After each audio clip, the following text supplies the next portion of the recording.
Hey DJs, are you struggling to get gigs or feeling stuck in your DJ career? It's time to level up. Grow My DJ Business is the Discord community designed to help you take your DJing to the next level. Grow My DJ Business offers exclusive coaching content from playlists and checklists to masterclasses led by industry pros. Connect with a network of passionate DJs, share experiences, share music, collaborate on tracks, and get inspired by each other's skills. Grow My DJ Business also gives you access to exclusive DJ edits, curated playlists for every genre, and even opportunities to book gigs. Don't just be a DJ, be a Grow My DJ Business DJ. Join our free Discord server today and unlock the full potential of your career. Click the link in the show notes or check our Instagram profile at Grow My DJ Business Podcast to join now. The Get Down is brought to you by Digital Music Pool. Digital Music Pool is the ultimate record pool for professional DJs looking for the hottest tracks and exclusive hits updated daily in an easy-to-use platform. You can find exclusive edits from myself, Cream, Adam B., Andrew Marks, Angelo the Kid, Armin Avero, Chumpian, Dan FX, Castra, Pat C., and Samus J. only on DMP. And we're giving you a chance to try their service for just $9.99 for the first month. All you have to do is click the link in the show notes or on the Get Down or Cream Instagram pages, create an account, and enter the promo code CREAM at checkout for your discounted month. DMP is my go-to record pool for new and exclusive music to play in my sets. So become a member for just $9.99 for the first month with the code CREAM and check it out for yourself. Click the link in the show notes or on the Get Down or Cream Instagram pages to sign up now. You will not be disappointed.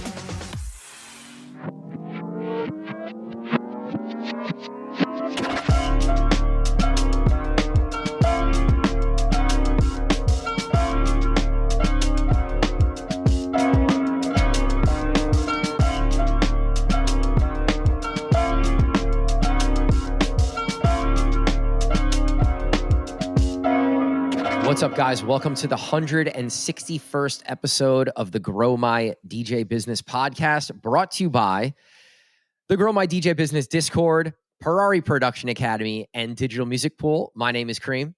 Gary W. here, and I'm back. Good to have you back.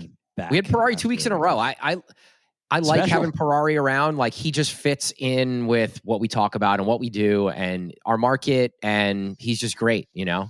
I like that he understands our market, but then understands obviously the production side of things, and then like almost like the label side of things, and the you know all the what A&Rs need and things like that. You're like a higher level DJ, and then I'm like just like the local DJ that like plays all the bigger local spots. So like it's a really nice balance. Yeah, he brings a familiar but different perspective, which is great. Definitely. And that's a huge advantage to have a different perspective. Yeah. So shout out to Parari. Well, you guys will hear more of Parari. I think anytime one of me and Gary are not available, Parari's probably going to step in and be one of our co-hosts. So that was a shotgun one last week. End of summer, had family in town. I was like, I'm just not recording today. But I was happy that he stepped in. He's always a great addition to the show. So I want to start today with a little bit of a somber tone. I know this is a little after, when everything happened with Fatman Scoop, but definitely want to start by saying rest in peace, Fatman Scoop. Like one of the most influential people in music and hip hop. I don't know. It hit me way harder than I thought it was going to hit me. When I think about Fatman Scoop as an artist, I think like DJ's best friend, right? Yeah, he was a DJ's best friend. And not only was he a DJ's best friend with the music that he made and the music that he was a part of, but he was also a big fan of the DJ culture, was always involved in like DJ podcasts and, obviously synonymous with Crooklyn Clan for obvious reasons, which we'll get into. Really where his career took off from. And I think that had never left him, even though he started to make music with bigger artists, he never lost the footing of the DJ community, right? And I think that's why as DJ, you saw it all across all of our feeds. And if you're listening to this podcast, it was all over your feed too, because you're consuming DJ culture on a daily basis. So it was just huge loss for the DJ community. Yeah, and I think Scoop is more synonymous with like hip hop and Hot 97 and that world, but really he crossed genres, you know? Like he had records with all kinds of Hardwell and Mac J and all kinds of people David Guetta, right, really Bob really Sinclair. accepted the EDM world and Mm-hmm. accepted his vocals or understood that he could bring something to those records too, which was awesome. He was understanding the evolution of music at the time when hip hop became, kind of took a back seat to EDM, right? And then when Bob Sinclair got big and David Guetta was on the come up, and this was around 2011, I would say 2012 in that area, he started to get into that EDM world, and he really contributed. And then you realize like this guy could throw his voice on anything and it makes it a party record. And that's why DJs just love playing Fatman Scoop tracks. And like, even I've been playing a bunch of his tracks, obviously, and we all have for years in every one of our sets. And like, you might not remember, like, Level Up, Ciara, like and featuring Missy and Fatman Scoop. Like, yeah, he plays a huge part of that record, but you're just so used to hearing his vocal, his voice that it almost becomes like background. But if you take Batman, Lose Control also, right? Right. If you take his voice away from those records, they're not as party driven records. I mean, they would be party records, don't get me wrong, but they might not be as classic as they were. Yeah. I think Scoop was just the embodiment of like hip hop, embodiment of energy and hype man and fun. He like made people want to have a good time, right? Made people want to dance, made people want to party. Like he could grab the crowd by saying one single sentence. Like he had you hooked instantly. And in working with him, like watching him come on stage and just like go into that mode and just immediately own the crowd was just really amazing to be able to see firsthand. What was your experience in working with Fatman Scoop? Because I never even really asked you like kind of how it went, or like if you guys like, if you had worked together for, multiple times or for just one time or whatever. So I first met Scoop in Atlantic City. At the time I was a resident at Harrah's Pool. So we were doing the pool after dark party. And I was sort of going in between, right? Where I would open for certain DJs and certain artists. And like a lot of like the out of town guys would come in and I would open the room, or like some of the bigger artists, like they had Cheat Codes and whoever else would come in and I would sort of open.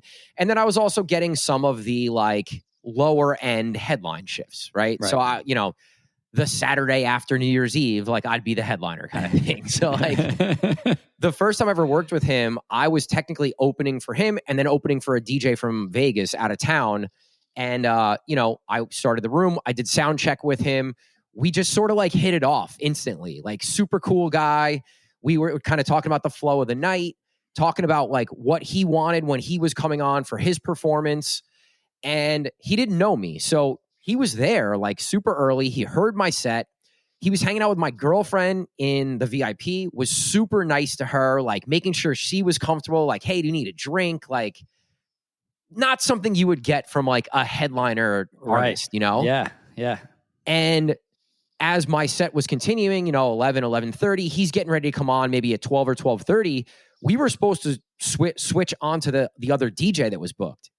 And he's like, nah, fuck that. I want you to DJ. Like, you're doing a good job. Like, I fuck with you. Like, you're DJing. And literally told the GM, like, nah, Cream is going to DJ for my performance. I don't know. This is the first time I ever met him.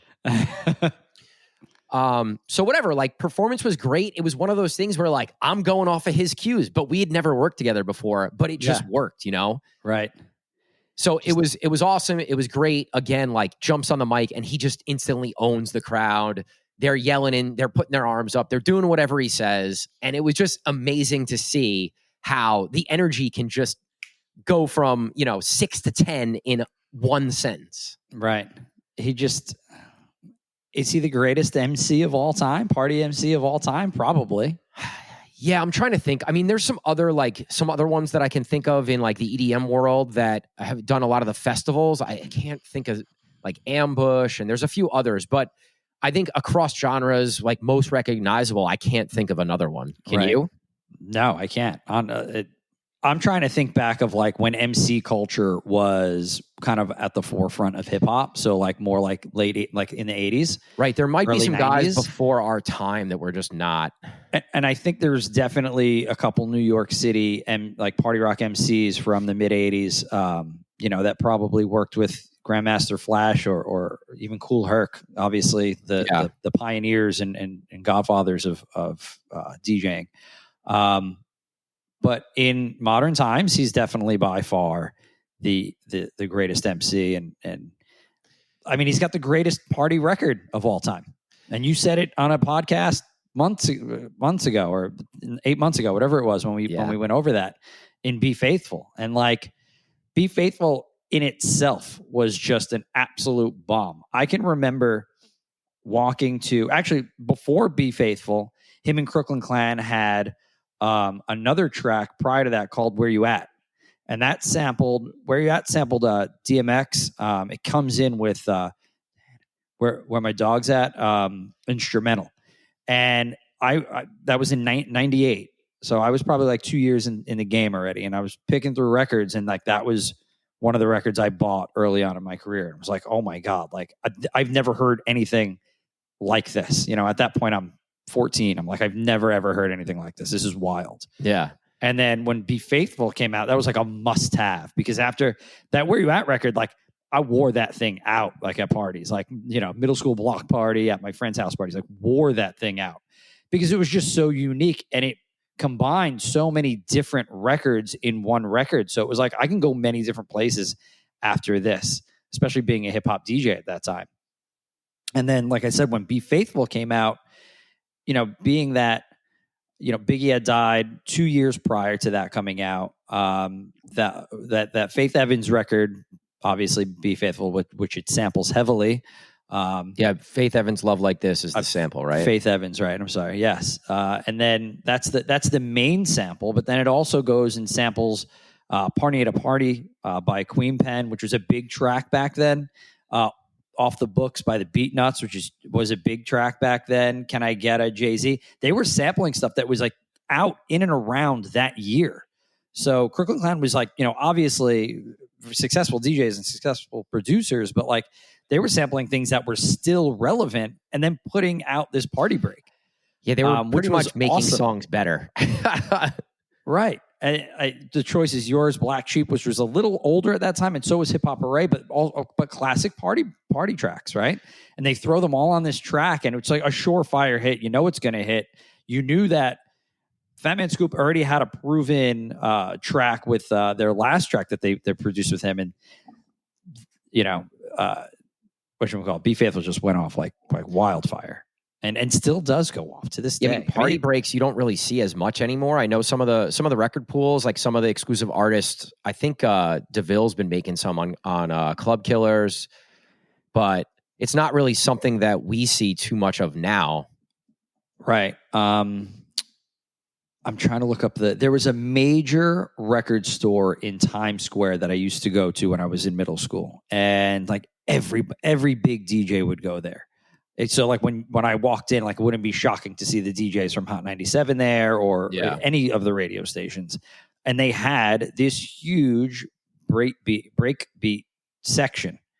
And like I wasn't super familiar, but people were like hounding over this section because what you would do is you'd grab break beats and you'd sample the break beats for your productions, right? And like I feel like after Be Faithful came out and after Where You At came out, I was more privy to go check out that section and try to integrate that into my sets, and then find breakbeats that went with current acapellas, like current hip hop acapellas, and then try to do like on the fly mashups. And that's and it was hard because like you were doing it on vinyl, and so it was long form. You weren't quick mixing anything, but it was part of the hip hop culture and the DJ culture back then to dig through those breakbeat sections. And I feel like Crooklyn Clan really brought that to the forefront as well as Fatman Scoop. So yeah, man, it was a sad day for me for sure. Scoop did a lot for a lot of DJs. He did a lot for me behind the scenes after that first meeting that I never really talked about. He helped me in that venue. He helped me ascend from an opener to a headliner for sure. He was down to help anybody. Like I hit him up to do a drop for me, and you know, he did a little drop for me. And he just always stayed in touch too, which was like, why is Fatman Scoop DM'd me? Like, I don't know. Like random stuff. He asked me who did a flyer for me. I actually linked him with DJ 9. Shout to 9. And yeah, would just like hit me up about like, what's this record? And it'd be like an edit that I made. He's like, yo, can you send this to me? And it would be random like EDM stuff. So Yeah. it was just cool. You know, we definitely lost a great one. And yeah, it sucks. Yeah. Young man, you know? Yeah. Just really shocking and unfortunate. But he did contribute to the music community, DJ community especially, and just an amazing guy. Yeah. All right, let's move on to one of our first topics here. And I was DJing in a room either last week or a couple weeks ago. I can't remember when, and I was just sitting there like asking myself, do I really love DJing? Or do I really love performing? And is there a difference? And I don't know if I love DJing. And I hate to even say that because I've been doing this for a long time, and this is part of who I am, right? DJing is something I've done and I've loved to do for fun and then as a career later on. But I was in a room where, you know, no mic, I had no crowd interaction. I was playing a long set. There was no real, you know, extras as far as, you know, the big CO2 and some of the stuff that I've been doing here in the bigger rooms. And I'm like, I don't enjoy this. This isn't as fun for me anymore, you know? And it just brought the question, like, do I actually love DJing or do I actually love performing? When I saw this come across the email as a podcast topic, I knew exactly. And you said in the beginning, is there a difference? There's a major difference. I love DJing. I like to DJ for people, right? Right. Because like when I pose dig this, through genres and work a crowd and like really dig deep, play stuff that's off the wall that may or may not work. Like you love it. I want to be thinking about records and genres, and is this going to surprise people? And is this a great record for this time? Should I save this for later? I love all of that stuff to the point that, and I'm going to be fully honest here. I was playing a big night at one of our venues. And at the end of the night, they were like, well, why didn't you get on the microphone? And I was like, I just didn't even think about it. I'm not even going to lie. I was so invested in my dance floor that I didn't think about it. I never thought to be like, happy Pride, yada, yada, yada. No, I just didn't. It just went by the wayside. Yeah. And I think they weren't happy about it. And I'm just thinking about it. I'm like, I was just so into DJing the room. So when you wrote that, it resonated greatly because I do not like to perform. I don't want to ever tour anywhere where, you know, even if I had the opportunity and I magically somebody made records for me and I was able to go out and tour, like I would not want to do it because people staring at me while I'm working and being like smiling and jumping around and getting on the microphone and all of this like theatrics, it's not for me. Yeah. Like it's just, you have to know. You're OG, man. You're OG. You want to be in the corner. You want to be in the corner where nobody can see you. You're just playing music. 1,000%. Like if you did not see me the whole night, I would be okay.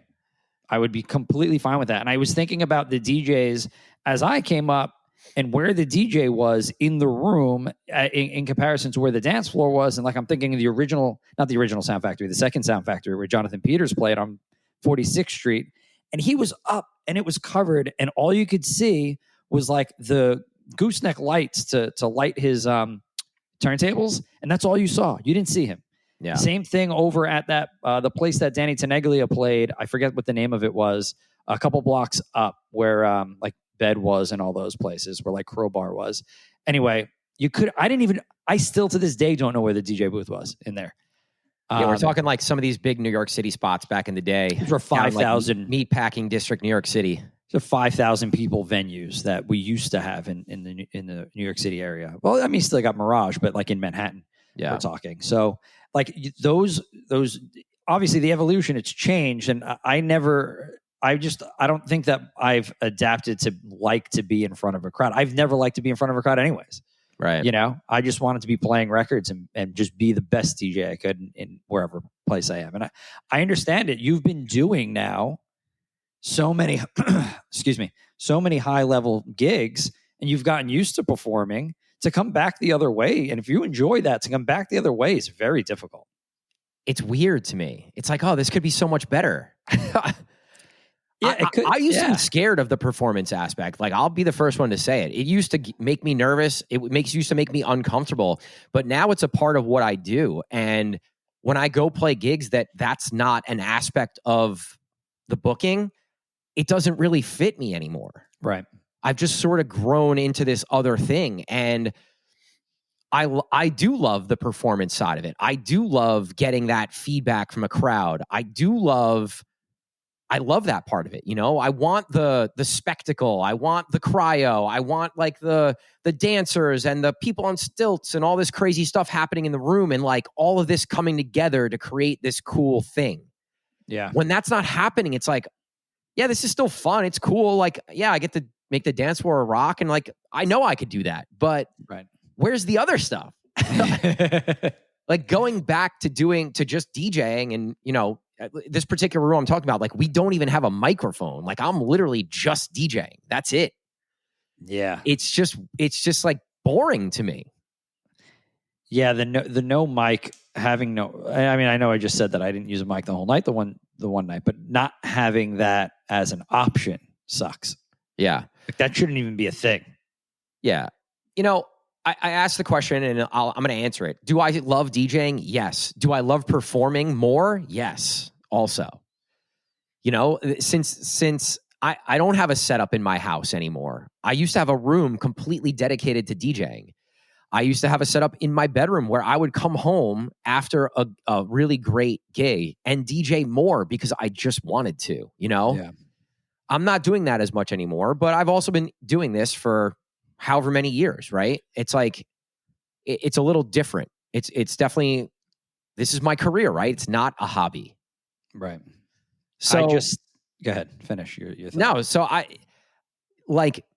think I love the performance aspect, and I love those gigs that have that aspect more than just DJing at this point. Right. Understandable though. Like it's hard to come down. Like it's very difficult to get to the level that you've gotten to play these higher profile gigs. And then when you get there, it's hard to put the car in reverse and go and do the other stuff that you're coming from.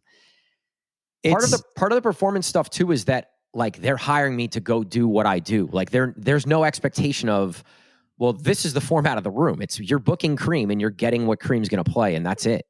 Yeah. And that plays a role too. And me and Parari talked about that last week. You know, we talked about, you know, the conversation with Rick Wonder and sort of like having that perspective of, I'm going to do me because this is why you booked me, you know? This is kind of funny because it's funny that you talk about that particular thing, because I went into a gig a couple weeks ago and I'm like, I'm going to play. I had like two specific genres that I wanted to play at that gig, and I could do whatever I want at this place, literally. And I went there and it took me 2 hours to get to that genre because I just didn't feel, because I was playing the room instead. I knew I could have played that stuff. It would have had no effect on what was happening in the room. Yeah. But my DJ brain can't get out of the way. You know what I mean? Yeah. And I think we've been scarred into that by owners and managers just like hammering us over the years. I think that no matter what has happened, like I'm going to play the stuff that's going to work in the room. Like it is so ingrained in me. Like, and even though I knew I had a 7-hour set that day and I was going to be able to do many different things, like my first, somebody texted, they're like, how's like the Glitter Box Defected stuff going? I'm like, haven't played a house song yet. It's been 2 hours, but it just didn't work, you know? And then I found an opening where it did work. And then like I hammered it for 3 hours where like people didn't want to hear it anymore. Right. When you're playing such a long set, you can wait to get to certain things for sure. You know, it's funny. I took that gig and I wound up being able to take that journey and really play the stuff that I really wanted to play. I got to play some really cool records that I've never played before and ones that I haven't played in 10 years maybe. And all around that gig, I saw other DJs that I've been meaning to go see that are playing 7 hours, playing 6 hours. And like, they were all excited about playing those longer sets. And I think it's for that reason. I think it is that it's the DJ portion of it. It's not the performance portion. Like, they want to go into these long sets and play so many genres and play so many records. And like, when you're downloading, you pick up like records and you're like, oh my God, I can't wait to play this. Well, that happens a lot. And then you don't get to play it because the opportunity doesn't present itself. Right. When you play 6 and 7 hours, the opportunity's coming. You just got to figure out when it's going to be. And then you got to remember that you want to play that record. Right. And I think that's a good point. Like, being able to play the records you love, right? Because when I'm getting to go and play records I love, I'm going to have a better time, Yeah. And right now, the records I love are more EDM forward, and it's like bass house and tech house and speed house and stuff that I want to do. And I don't know. If I can't do that, I don't really want to be somewhere. I think recently, though, even in your local gigs, from what I hear from like people that work at places, is that you've improved, your DJ skill has improved because you're playing those records. Not the skill. Your DJ set is perceived differently because you're playing records that you love. That's a better way to put it. Like when I go to a room and I'm playing something different because I'm playing me instead of what all the other DJs are doing. Right. And to try to make the customers happy kind of thing. And people appreciate that. You're still going to hit all the stuff that the customers like, but you're getting into the stuff that you're into. And you know when and where to place it. Right. And that's the thing, right? Like, you have to know when and how to do it and how long to do it. Because if you play 2 records too long, you could ruin your whole night. Right. And that's why I cited like, hey, I didn't play anything for 2 hours because, like, it's when and where. It's still your job to do that, right? It's still part of DJing is you have to be a DJ. Do you think that you have to love DJing to be successful? No. I mean, look at Avicii. Fucking hated it. Right. Yeah, I think he's a lot like of these the highlight. producers are just forced to DJ because their songs are big and touring is how you make a lot of money. And I get that. But as a younger DJ that's trying to create a name for themselves, do you think that they have to love DJing to be successful? No. Really? No, because the way that if you want to make it, we're not talking on a local level. If you want to make it and be a touring DJ, or if you want to just make it, period, you have to produce. You have to produce great records.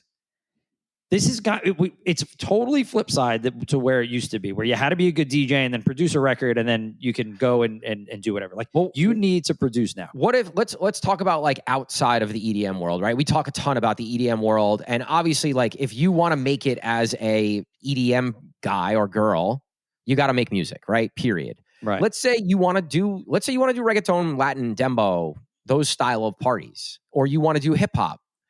Do you have to love DJing to be successful? Yes, because that is driven on DJ culture. That's different. Like, and skill, the hip hop and practice, the hip hop community, the hip hop Latin community. Well, you can lump them all in one and the same at this point, especially when it comes to the DJ community, because it's all very technical driven, right? You have scratching that happens and juggling and. It's just way more technical than the EDM world. And it's just such a culture, right? Like like I'm even nervous to walk into some circles because it's such a culture. And like, if you're labeled a house music DJ, you're not accepted in that culture and in that world, right? Like, it's an intimidating place, I think, because those guys are so skilled. And it's very it's almost battle driven, if you will, like DJ battling, and there's like a cutthroat mentality that comes with like it's me, like I'm the fucking when you're in man those rooms here. It's like constant, it's competition, it's judgment, yes. Those rooms always made me super nervous too. But you got to show your chops, right? Like, I learned that early. It was like I was at St. Anthony's and I wanted to DJ something, and they're like, "Oh, all right, you could DJ it." And it's like, all right, I better show up. There's other DJs in the room. Like, you know what I mean? And other hip hop DJs in the room. And it was like, all right, you better show out because you get booed right off the stage if not, you know? I think about that whenever people come in and see, whenever DJs come to hang out with me or see me, it's like a little chip on my shoulder. Like, all right, I have to make sure. Now there's like not just regular people here, but there's also people that understand the craft. And like, I have to be clean. I have to be like, my transitions need to be neat and clean, and like maybe do something a little creative and like do something different. I always think about that. Chubbs came to see me at Downtown Social a couple weeks ago, and I was like tone playing and word playing, and you got to show off a little bit. I was showing off. If you're a young DJ and you're trying to break into a local market, I think you have to like DJ. You have to like DJing because you have to put the hours in to practice and get better and get good enough to get booked. So you have to be. I think you have to love DJing if you're trying to break into a local market, and your goal is not to be like the big EDM producer guy. 1,000%. Yes, that is true. If you want to be the big EDM producer guy, you better sit down and make music. Yeah, you know.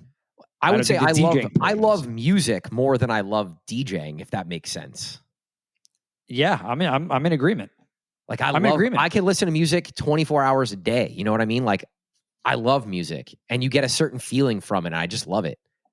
I'm in agreement with that because, I mean, we say this all the time on the podcast, but I don't listen to the stuff that I DJ at home, you know? And so, like, obviously my love for music is greater than the DJing portion because I'd be here DJing in my office and playing the music that, you know, that I DJ if that was the case, if I was just one lane like that. Yeah. So I can vividly remember before I even started DJing, like digging through music and like collecting music as CDs, then MP3s. Like I literally have an external hard drive of like every hip hop album and mixtape that I like that came out between the years of like, I don't even know, till probably 2008 or 9. Have you dug that up yet? I have it, but I need a Windows computer to access it. Bring it over here. Actually, bring it over here. I just set up my golf simulator and it has a Windows computer. And then somehow transfer it to a new external hard drive that's compatible with my Mac. Oh my gosh. But like literally every mixtape, every Jadakiss, Fab, Young Jeezy, Future, Lil Wayne, every one of them I have. Big shout out to Jadakiss. Saw him last week at the bar. That's funny. Gary bought Jadakiss a shot at the bar in Florida. That's great. Yeah, I did not expect to see him where I saw him. But anyway, I was going to ask you, I think we've asked this before, but I don't remember your answer. What was your first album that you bought, like personally, that like you went to the store and you're like, okay, I want that album? I don't remember, man. Honestly, it was probably like Green Day. I was going to say Green Day, Offspring, or I don't like. It could have also been like a Bad Boy something. Maybe I don't remember. That was all like the same era. I feel like when I was younger. My mom let me go to Sam Goody. I guess it was like after my birthday, and I had like some money or whatever. And went to Sam Goody, and I picked up Pearl Jam 10. Yeah, that was one of them. Like Jeremy was on that, and there was another banger on that one. And my dad had like this old Yamaha stereo system. Thing knocked, threw it in. It was awesome. I'll never forget that. I was like second grade, I think it was. But that was the start of it. Like my dad and your dad too. Like my dad was into all types of music. He was listening to Whitney Houston and Mariah Carey and Phil Collins, and you know he had Grateful Dead in his collection and Fleetwood Mac and Pink Floyd.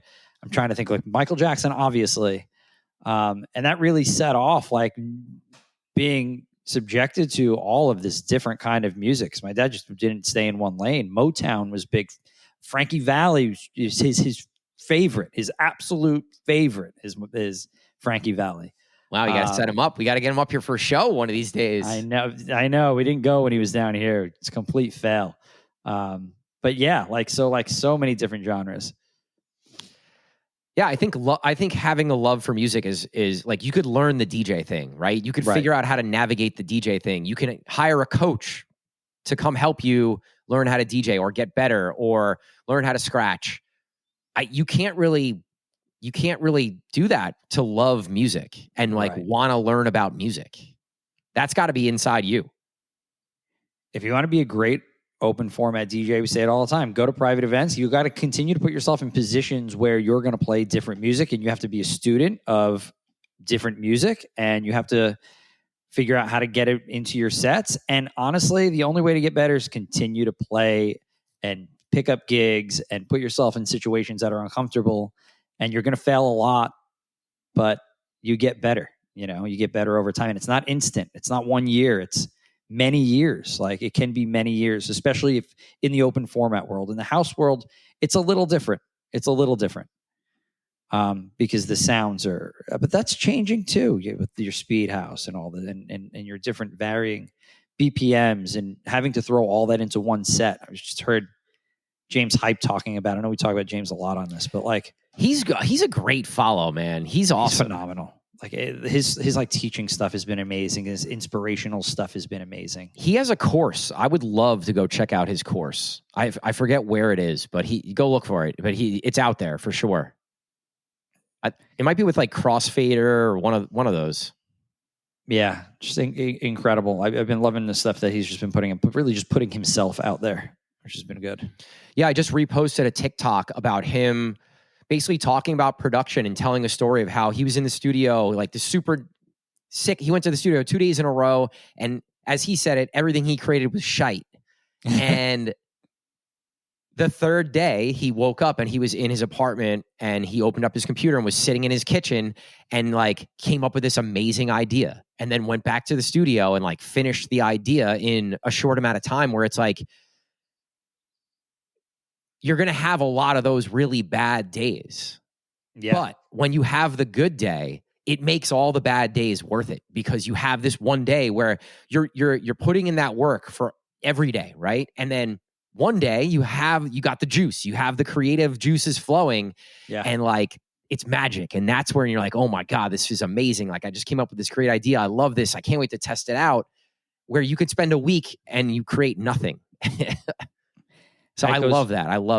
That goes with production. That goes with DJing. Same thing. You're going to have a lot of failures, man. And then one day it's just going to go. Right. Or you could have how many bad gigs in a row, and you're like, man, I don't know, like, if I want to keep doing this, or I don't know if I want to play these rooms anymore. And then all of a sudden you have a great gig, and it's like, wow, that was magic. Like, everything I did worked. The crowd was amazing. The feedback was amazing. The management was happy. And you're like, I love this. I can't wait to go DJ next week. And it's like, it's the same thing, right? You just show up every day and you put in the work, and like, the good times are going to happen, and the good outcomes are going to happen. I feel like that was my first residency in high school. I was at a place Thursday, Friday, Saturday, and Thursday, Friday was shit every week. Every week they was shite, terrible. It was awful every week. And then Saturday would be amazing, and then it would bring me back the next week. Yeah. And it's just, that's the nature of the beast. Right. It's not always going to be good, as much as people might think that that's how it goes. Yeah. Even now, it's the same thing now. They're bad gigs plenty of times. Even in the big rooms, there's still slow nights. Like, no matter what level you're on, some nights are going to be good, some nights are going to be bad, and that's just part of the job, right? Yeah. Yeah. 100%. So, busiest damn time of the year for us. It's been a crazy day today. It's just been a crazy 2 weeks, just like it always is, leading up to the first weekend after Labor Day. There is this end of summer, everybody's trying to get it in, and then all of a sudden it is change of gear immediately. I think it's hilarious that you guys woke up on Tuesday to like 55-degree weather, which is, so par for the course, and then also par for like the way that we need to be thinking about stuff. Like, we're in one gear one day, and the next day you're. I was at the pool on Monday, and on Tuesday I was wearing a hoodie and sweatpants. And I was like, what are we doing out here? I feel like that is so on par for what happens in our business from Labor Day Monday to the day after Labor Day on Tuesday. It's all of a sudden go time. And I feel like, especially coming into the NFL season this weekend, and not even this weekend, tonight as we record this will all come out after the NFL Week 1's done. But yeah, like going into this weekend, it's just like it's mentally prepping everybody for that adjustment to where, hey, you might have had a slow week last week where you were at locally in the North Jersey, New York City area. Well, it's not going to be that, this week and next week.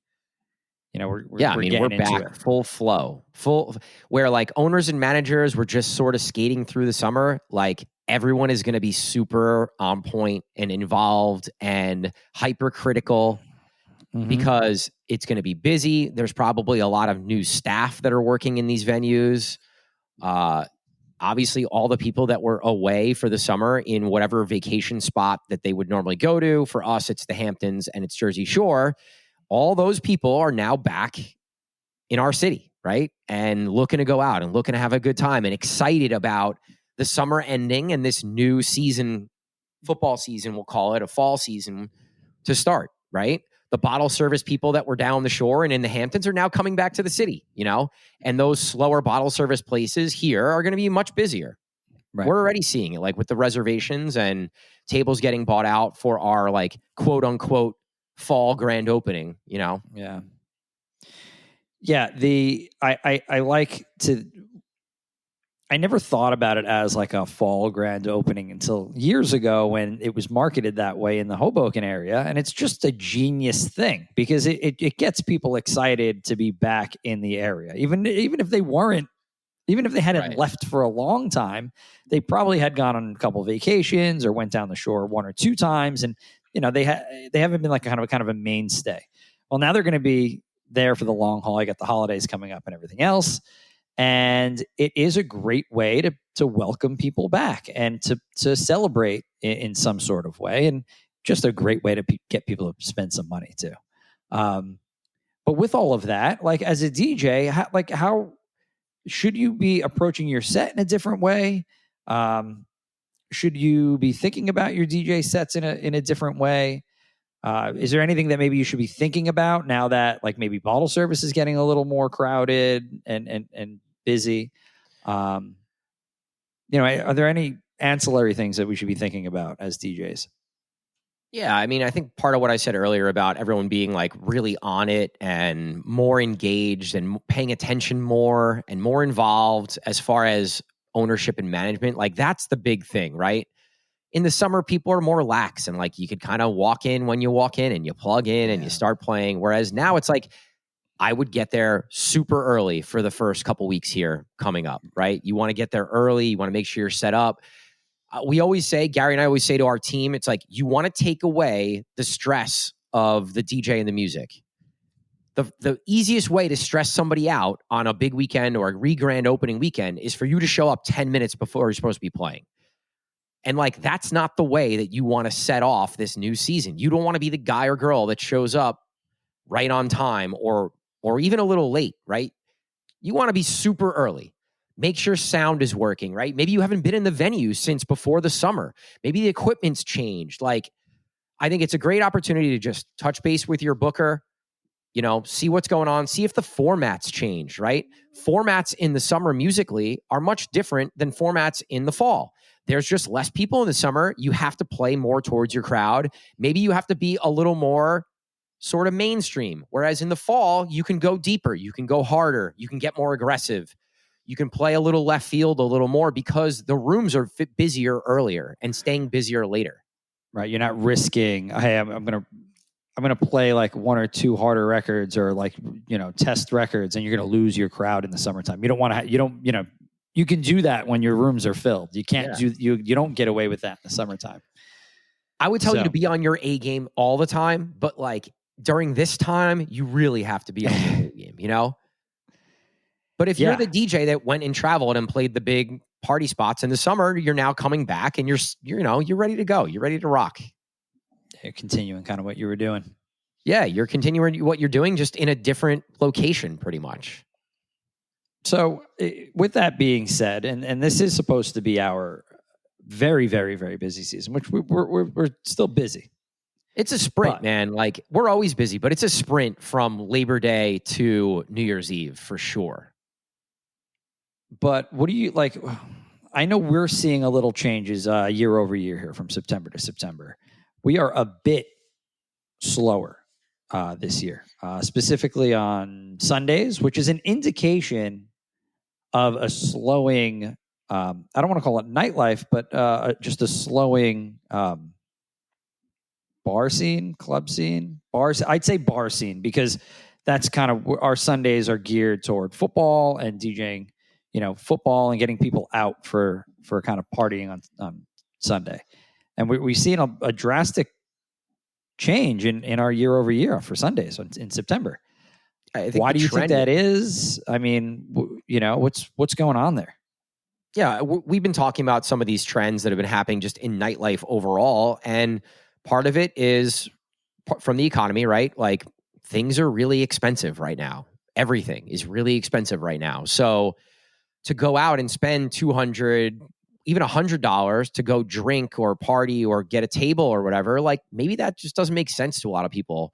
I think also the younger generation just doesn't, see value or are as interested in partying as maybe our generation. And, in talking to our venues, not many of them are up year over year, right? There's a handful, there's a few that are doing really well. Mm-hmm. So it's tough, right? I think this fall is going to be interesting. It's going to be interesting to see how we do as a business, how our venues do as a business, and if we've sort of hit the lowest of low points, or if it's going to get worse. And we don't really know, Yeah, I would hope that we'll be okay, right? And Fridays and Saturdays are going to stay strong, and the good venues are going to stay good. And it's like natural selection, right? Like, the venues that are doing what needs to be done to be successful are being successful, and the venues that aren't. And that's just like you as a DJ, right? Are you doing all the things that you need to do to be successful, or are you just kind of waiting around, waiting for things to come to you? If you're doing that, you're probably not booked that much, or booking the venues that you want to be booking. It's the same thing with the venues. So I don't know. I hope we're okay, but for those of you guys that are working and booking and consistent and successful right now, like, shout to you. Congratulations, because this is not an easy time in nightlife. It's just not. There's less venues, more DJs. It's just tough. And I don't think we're going to see many new venues open up in the next 1 to 3 years. It's the craziest time in my career. And that dates back to 2000. So it's been, 24 years, and this is the craziest nightlife scene that I've ever experienced. What was because of what you just said? What's the last new venue that you can even remember opening? Like, to do nightlife? Like, that was just like a strictly nightlife. Like venue. A real place that's doing nightlife. I can't think of one in New Jersey. I'm thinking Jersey. I'm not thinking New York. In the New city, there's a number, but in the city, things change quick. Like places close, places open. That's just what New York City has always been. Right. Yeah. Right. But work in Jersey City, like, I can't name one new venue. No, nothing in the last 5 years, maybe even more than that are strictly nightlife spots. And I don't know about other markets, like I would say the majority of other markets, it's probably similar. How many new venues are opening in your markets, guys? Right, because we always say how the overhead in our market is crazy, and it is. It is the most expensive, or top 2 or 3 in the country, where it is expensive to rent a space, and then try to make up that overhead is almost impossible when you're only opening 3 nights a week. Yeah. In other markets, we always think, it's cheaper elsewhere. It's not. It's just not just as, but it's expensive in its own right elsewhere, everywhere else in the country.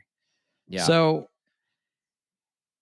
sure, maybe you can make up your margins a little quicker in a different market, maybe like a Charlotte or something like that, because your overhead might not be as much. And I'm talking like rent. I'm not talking about food. Food cost is crazy everywhere. If you're going to have food, if you're just a nightlife place, you don't have that, right? You just have your. But it goes to show you though, like how popular is not having food at a place. It's not like people like the younger generation, even they want to have food experiences, and that's why the nightlife scene suffers. Yeah. You know, like that's across the board. That's another not just aspect. That's just not an older person thing. That's across the board. I'm sorry. That's kind of a tangent because I was thinking about food costs, but like that's just something that you need to have involved in your venue these days to be successful because people want that Instagrammable, everything. Instagrammable everything. Doesn't mean not just food, but drinks, everything. It's the whole experience needs to be driven around how everything can be consumed and then regurgitated on social media.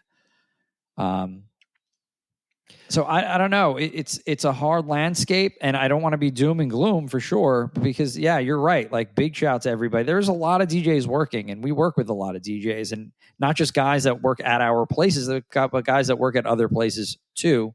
And those people are doing a great job and really navigating this rough time pretty well. Yeah. It's rough only because we know what it was in the past.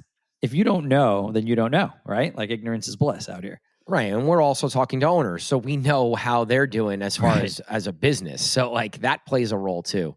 I do want to shout out a couple hospitality groups that are doing opening venues and killing it. Again, like I don't know their numbers, but when you're opening new venues, you have to have a successful concept. So the Goodnight John Boy guys out of Chicago and Cleveland and Bobby Boucher. I know Mr. Sway from Chicago just bought into a couple of those. Like they're opening up all over the place. They have a set concept. It's a defined concept. People know what they're getting when they go to any Goodnight John Boy. It's unique. It's specific, and people know what they're going to get. And it works, and it's been working, and it's fun because I've been to a couple of them. So shout to those guys. And then the Barstool guys, like they have a very straightforward concept as well. And they have the Barstool brand with people that kind of, like Barstool and want to associate with them. They have those venues that are popping up all over the place and doing well. Nashville and Florida and Philly. And I think they're out in Arizona too, right? I think Arizona. Yeah. Yep. So yep. It can be done, right? Like you can open up, but you have to have a strong concept, a strong identity, and people that are coming to your place need to know what they're getting. And if you're not providing that, you're not successful right now. Yeah. Marketing, branding, and having some kind of identity. That's it. Not that that's it, but like those are the things that you need to focus on to be successful. What DJs are those venues booking? Let me ask you that question. The best DJs in the country. Yeah, of course. They have the right partners and the right funding. They're doing well when they put the best entertainment in their place also. Yeah. It is what it is. Like what Clutch or Cases or Bobby Boucher or any of these guys are going to do for your venue far outweighs whatever the cost to bring them in is. And I know it's a big ticket item as an owner, but how much money do they make you on the back end compared to the $300-400 local DJ? If you got a good $400 local DJ, maybe not as much, but the average local DJ, they're going to crush on a revenue basis. I have a quick funny story and then we can get out of here. I was with the guys from one of the guys that works with Barstool closely, and he shows me a picture, and it's a smashed CDJ 3000, like brand new, smashed to pieces. That's 3K. And they were all just laughing about it. They thought it was hilarious. A light fell out of the ceiling, like a DJ light, fell out of the ceiling and just smashed the CDJ. Into like you're pieces. DJing and a light smashes in next to you. I would shit my pants. I think they have like a 3 or 4 CDJ setup, but they're just laughing about it. Where like other venues that I'm thinking about would be like, oh my God, that was just $3,500. Like this sucks. They're just like, oh man, like they're sharing it around. You see this? This is hilarious. Yeah, they like, probably have 8 of them under the DJ booth. Of course. We're lucky to have 2 working CDJs and a working mixer in our place. Just set up my 800s today. Some of our places. Just set up my 800s. Yeah. Oh, man. Too funny. But all right, let's wrap. All right. I think yeah, I enjoyed this convo today, Gar. It's good to have you back. Good to be back. Good to be back. All right, guys, rock your sets upcoming. And we will talk to you soon. Appreciate you guys listening. Peace out. Peace, guys. Thanks for listening to the Get Down podcast. If you enjoy our show and find the topics entertaining or helpful in any way, we would greatly appreciate if you could subscribe, rate, and review our podcast wherever you listen to it. We want to help more DJs, and subscribing, rating, and reviewing the show is the best way for us to do that. We appreciate all the love so far. Thanks for listening, guys.